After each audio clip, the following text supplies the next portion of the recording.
Bismillahirrahmanirrahim. Assalamualaikum teman-temanku sekalian. Sebelum kita mulai menuntut ilmu, yuk kita perhatikan adab-adab menuntut ilmu. Yang pertama, niat karena Allah. Yang kedua, jangan lupa berwudu dulu ya. Yang ketiga, pakaian yang dipakai harus pakaian yang baik loh. Yang keempat, buku dan alat tulisnya harus lengkap. Yang kelima, harus duduk dengan tenang. Jadi tidak boleh tidur-tiduran ya. Yang keenam, harus didengarkan dari awal sampai akhir. Itu tadi adab-adab menuntut ilmu. Jika sudah siap, yuk kita baca doa dulu. Rabbi zidni ilma warzuqni fahma. Ya Allah, tambahkanlah aku ilmu dan berilah aku pemahaman yang baik. Allahumma inni as'aluka ilman nafi'ah wa rizqan thayyibah wa amalan mutaqabbala.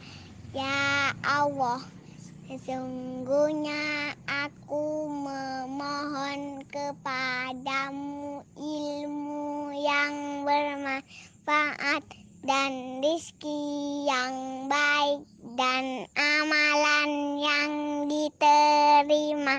Amin. Selamat menikmati.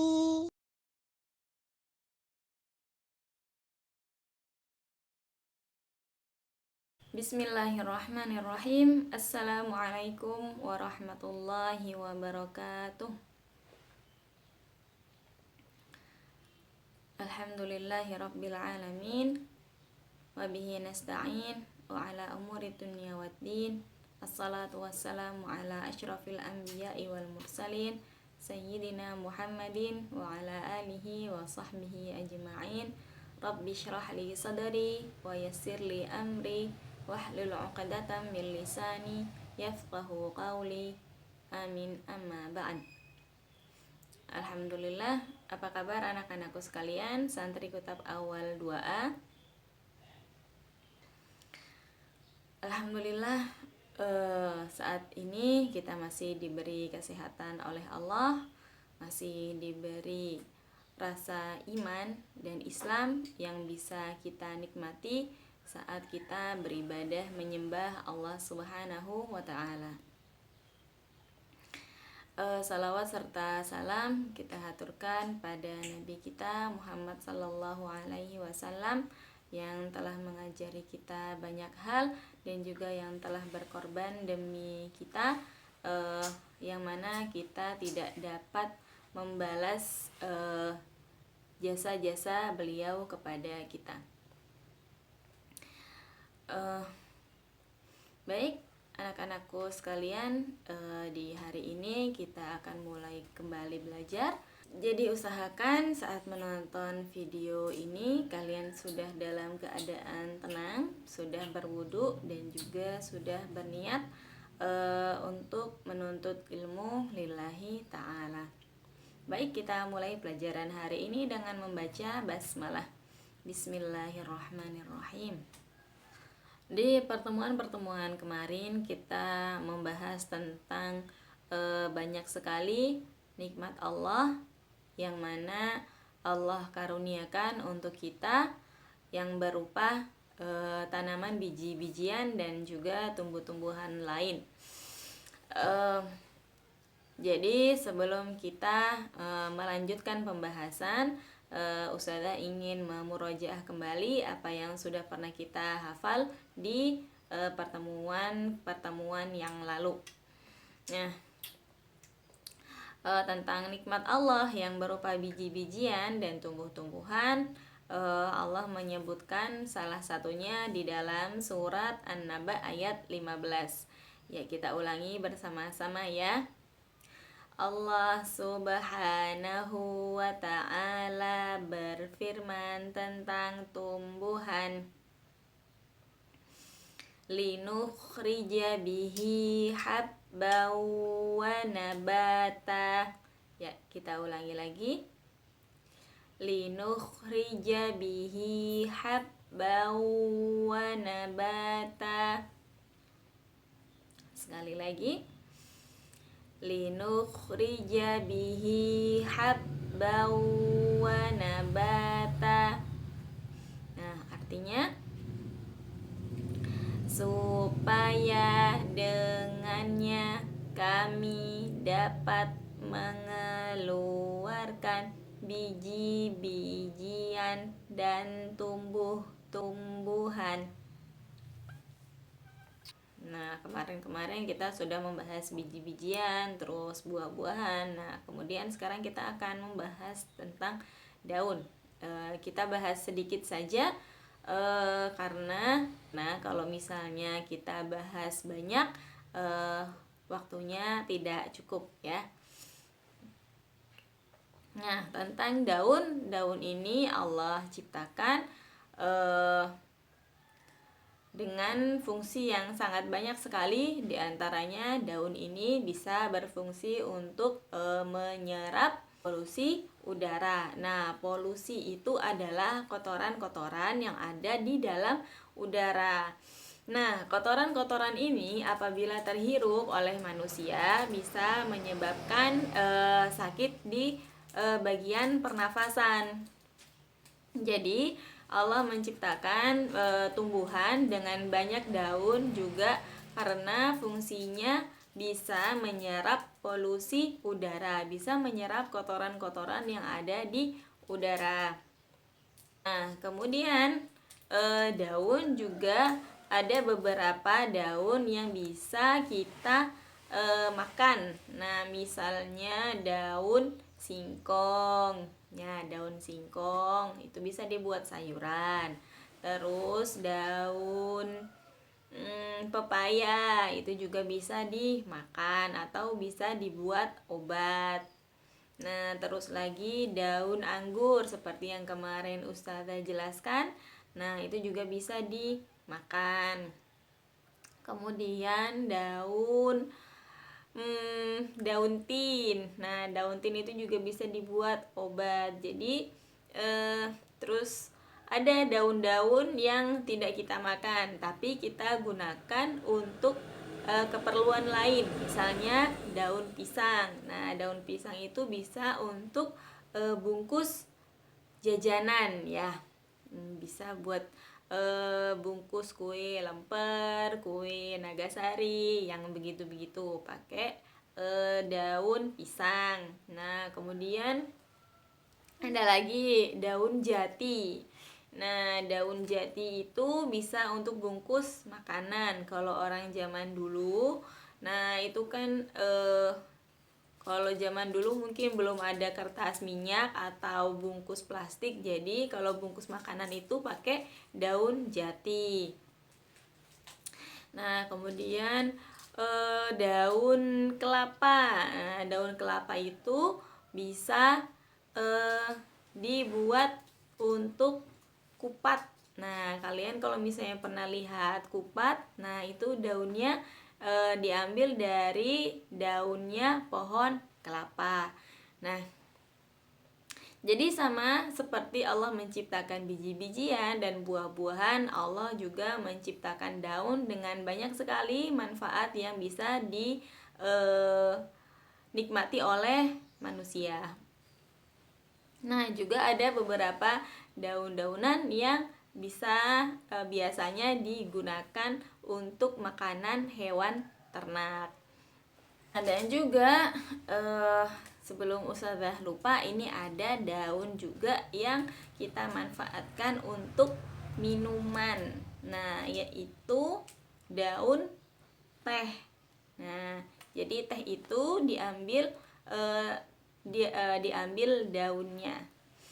Jadi daunnya dikeringkan, terus nanti kalau sudah kering dijadikan teh.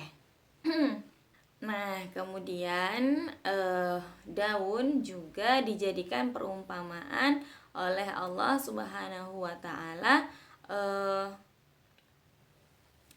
untuk menggambarkan peristiwa hancurnya pasukan gajah. Nah, seperti yang kita tahu bahwa Nabi kita Muhammad Sallallahu Alaihi Wasallam dilahirkan pada tahun yang dikenal sebagai tahun gajah. Nah, cerita di baliknya ini ada di dalam surat Al-Fil. Nah, dulu sebelum Nabi Muhammad lahir, ya ada pasukan gajah yang dipimpin oleh Abrahah. Nah, Abrahah ini agamanya Nasrani, ya, seorang Nasrani, pemimpin Nasrani. Nah, dia membangun gereja besar di negara Yaman. Nah, ketika dia membangun gereja besar, nah dia ingin gerejanya ini menyaingi Ka'bah, karena pada zaman dulu orang banyak berziarah ke Ka'bah. Abrahah ini ingin menghancurkan Ka'bah agar orang-orang itu yang tadinya ke Ka'bah itu bisa orang-orang yang tadinya sering ziarah ke Ka'bah itu kemudian beralih jadi ziarah ke gerejanya yang dia bangun di Yaman. Jadi begitu. Nah, maka dari itu dia siapkan pasukan gajah yang sangat besar. Pasukan gajah, maksudnya itu gajahnya dipilih gajah yang paling besar dan paling kuat. Ada beberapa gajah di situ. Nah, kemudian ya, dia maksudkan untuk menghancurkan Ka'bah. Nah, saat datang ke Ka'bah, nah kemudian dia ditemui oleh kakek Nabi Abdul Muttalib melakukan tawar-menawar. Maksudnya Abdul Muttalib meminta kepada Abrahah untuk tidak menghancurkan Ka'bah. Nah, tapi Abrahah menolak. Nah, karena Abdul Muttalib tahu bahwa pasukan Abrahah ini adalah pasukan yang tidak bisa ditandingi oleh kaum Quraisy di daerahnya Abdul Muttalib itu, di daerah Makkah situ.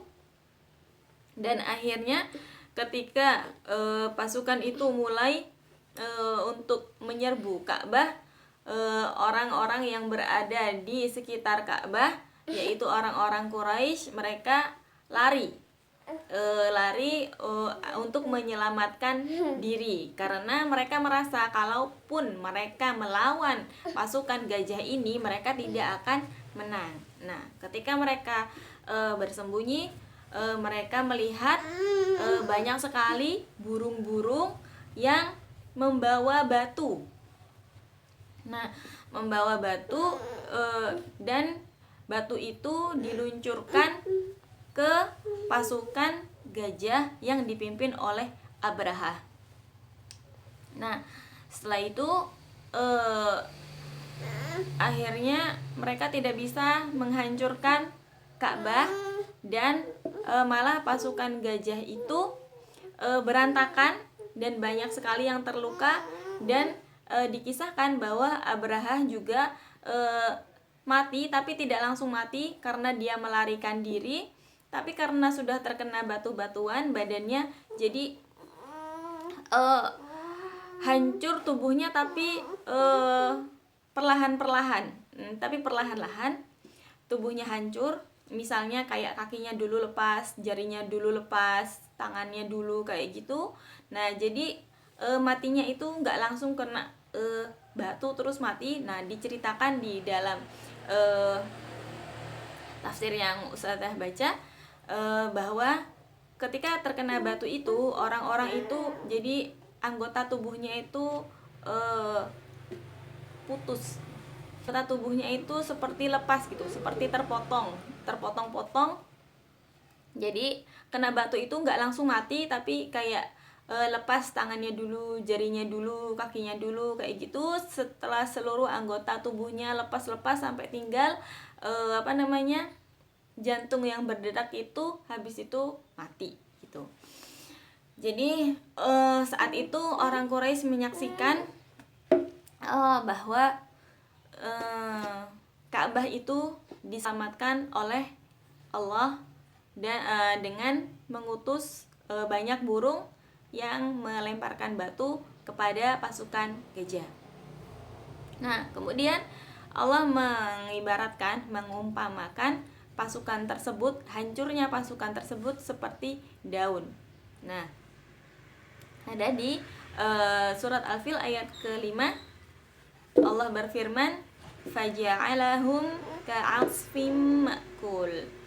Jadi Allah menjadikan pasukan gajah itu seperti daun-daun kering yang tidak berharga yang dimakan ulat. Kalian tahu ya, daun kering yang sudah kena angin gitu kan ringan sekali, dan itu dimakan oleh ulat. Jadi kan bentuknya daun yang dimakan oleh ulat itu kan bolong-bolong, tidak utuh begitu. Ada yang tinggal tulang daunnya saja, ada yang daunnya itu lapuk begitu, gampang. Nah, seperti itulah Allah Subhanahu wa taala mengumpamakan pasukan gajah saat mereka dihancurkan karena ingin menghancurkan Ka'bah. Allah melindungi Ka'bah dan menghancurkan mereka, seolah mereka itu seperti daun kering lapuk yang dimakan ulat gitu. Jadi sudah tidak berbentuk daun lagi. Jadi ka'asfim ma'kul itu bukan daun yang utuh yang kita tahu ya, tapi daun yang sudah rusak dan juga dimakan oleh ulat. Nah, seperti itu Allah menghinakan pasukan gajah.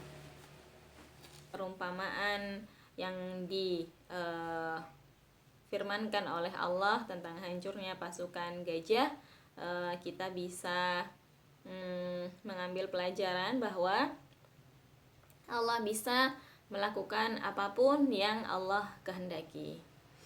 Allah bisa memberikan siksa kepada siapapun yang Allah kehendaki, sebagaimana Allah memberikan nikmat pada siapapun yang Allah kehendaki. Jadi anak-anakku sekalian, kita semua belajar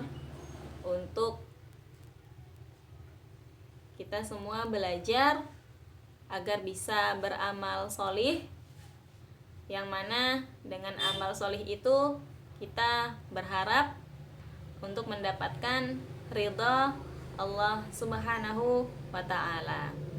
Belajar untuk berbakti kepada orang tua, belajar untuk mendengarkan perkataan orang tua, belajar untuk menghormati orang tua, menghormati ustadz, ustadzah, dan juga menyayangi saudara-saudara.